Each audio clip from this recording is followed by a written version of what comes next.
समस्त नमस्कार। आज आपण मान जरिया आम कि कथा पचार चाहूँ सरकार को ओडिया अस्मिता कथा कहीकि डबल इंजिन सरकार आसिले यही कौन ओडिया अस्मिता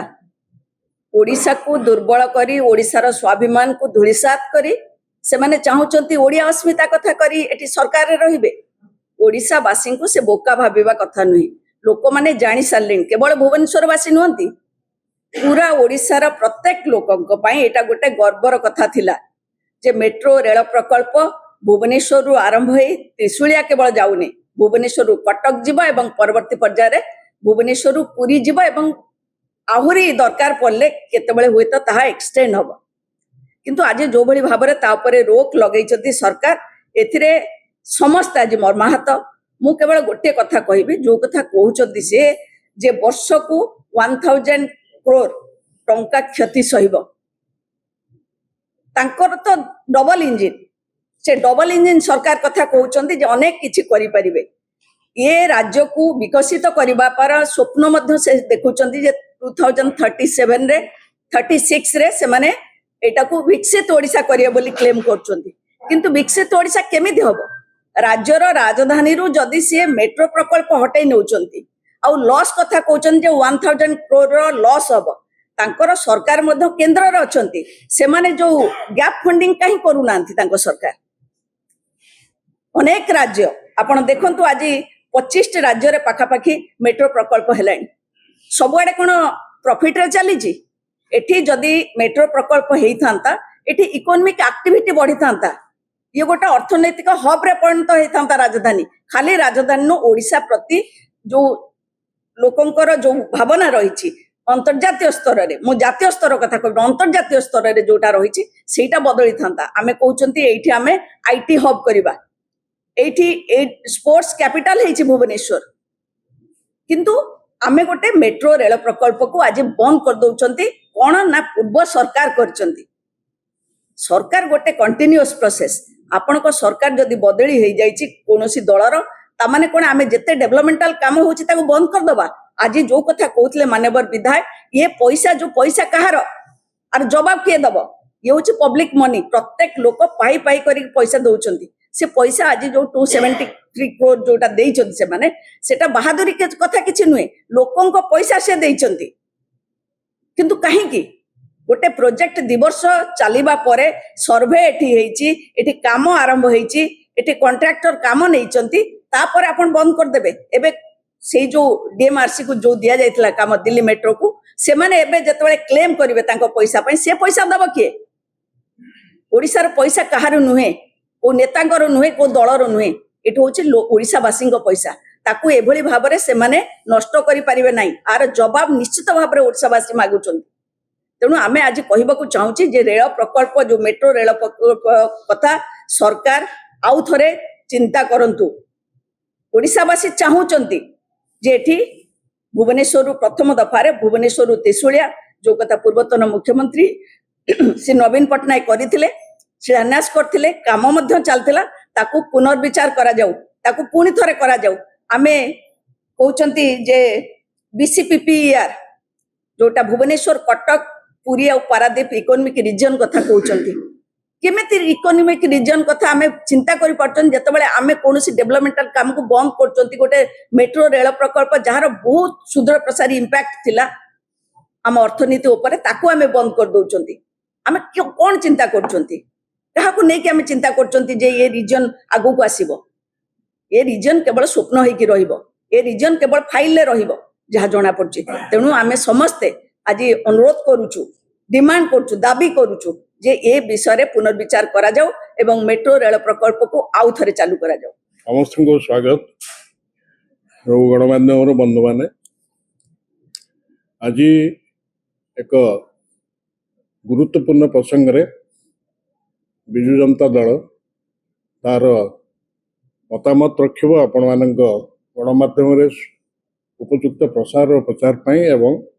जनसाधारण निकट ताकू उपस्थापन करिया जेहेतु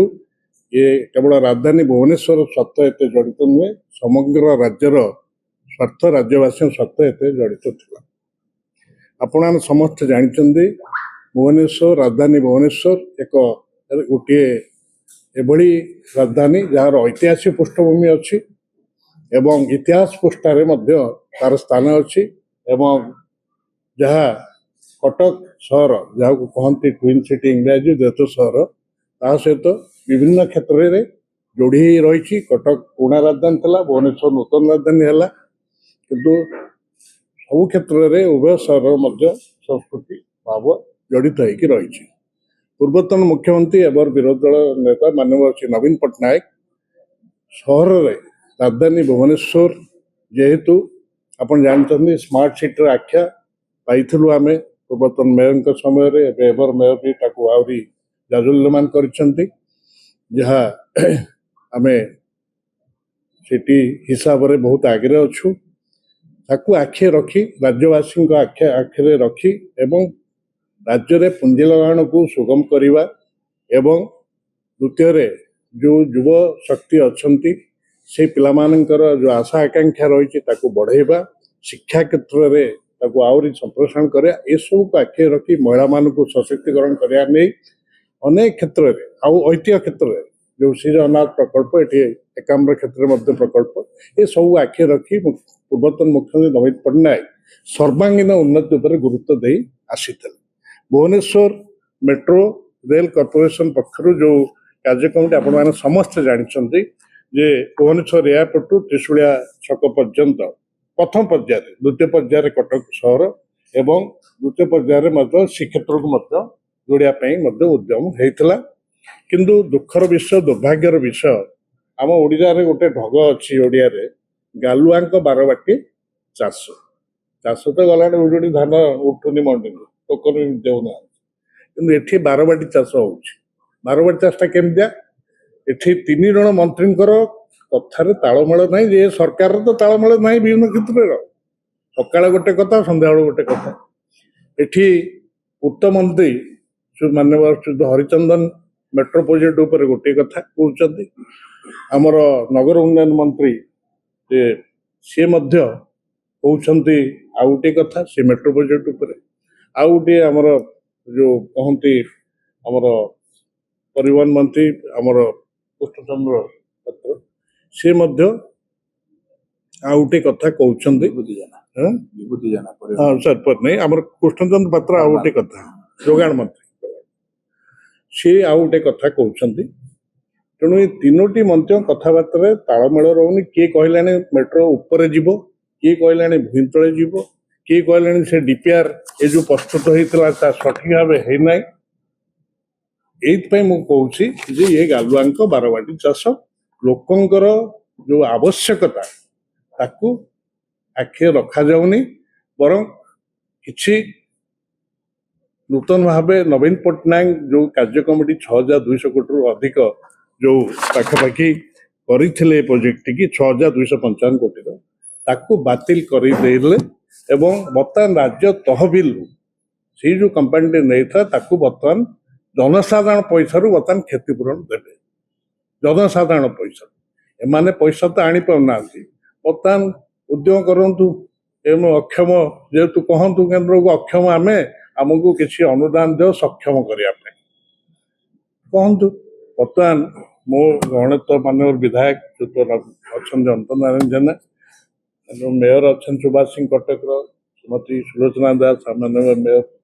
ଆମର ଭୁବନେଶ୍ୱର ମହାନଗର। ମୁଁ ଅଧିକ ଏ ସମୟ କହିବି ନାହିଁ, କିନ୍ତୁ ମୋର ଗୋଟିଏ ସବୁଠାରୁ ବଡ଼ ପ୍ରଶ୍ନ ହେଲା ଯେ ଏଇ ଯେଉଁ କ୍ଷତି ଭରଣାଟି ସରକାରୀ ତହବିଲରୁ ଯିବ, ଯେ କୋଉ ଉଦ୍ଦେଶ୍ୟ ରଖି, ରାଜନୈତିକ ଉଦ୍ଦେଶ୍ୟ ପ୍ରଣୋଦିତ ନିଶ୍ଚିତ ଭାବରେ ଆମେ କହିବା। ଏତେ ସର୍ବାଙ୍ଗୀନ ଯାହା କେବଳ ରାଜ୍ୟ ସରକାରଙ୍କ ରାଜସ୍ୱରୁ ହେଇଥିଲା, ଏତେ କେନ୍ଦ୍ର କିଛି ଦେଇନଥିଲା ନବୀନ ପଟ୍ଟନାୟକ। ଆଜି କ'ଣ ରଖିକିରି, କି ଅଭିପ୍ସା ରଖିକିରି ତାକୁ ଡିପିଆର ଟିକେ ସବୁ ବାତିଲ କଲେ ଏବଂ 3 ପ୍ରକାର କଥା କହିଲେ, ତଳ ଉପର ମଝି ଏସବୁ କହିଲେ, ଯେ ବର୍ତ୍ତମାନ କ'ଣ ଇଏ ରାଜ୍ୟବାସୀଙ୍କ ସ୍ୱାର୍ଥରେ, ରାଜ୍ୟବାସୀଙ୍କ ସ୍ୱାର୍ଥରେ ଇଏ ହେଉଛି କି? ସେଇଥିପାଇଁ କହିଲି ଇଏ ହେଲା